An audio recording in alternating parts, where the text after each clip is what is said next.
আমার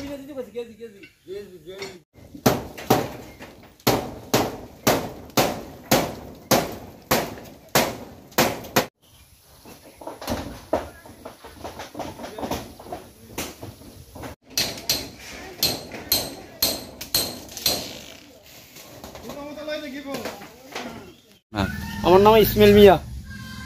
এই জায়গাটা কোন জায়গা? এই জায়গাটা ইন্দ্রনগর 8 নম্বর ওয়ার্ড। তো আপনি অসময়ে ঘর ভাঙতেছেন?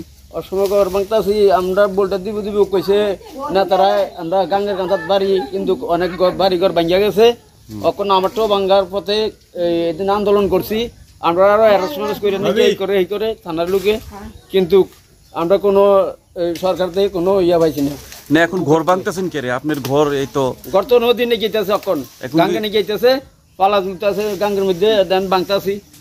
তো আপনার এই বসতঘর যে ভাঙে নিতেছেন, আপনার অন্য কোনো জায়গা আছে নি? না, অন্য কোনো জায়গা নাই আমার। কোথায় থাকবেন এখন? এখন তো মনে করেন এটি মানুষের বাড়ি জায়গা টাকা লইয়া যদি থাকতাম পারি, আর মানুষের নিয়ে থাকুন, আর এটি বেচে লোন লাগবো, এই অবস্থা আছে। কালকে রাত্রে এই ঘর তো আর ঘুমাইছেন না? না, এগুলো ঘুমান থাক দূর কথা, উঠানে থাকতে তো কষ্ট হয়েছে।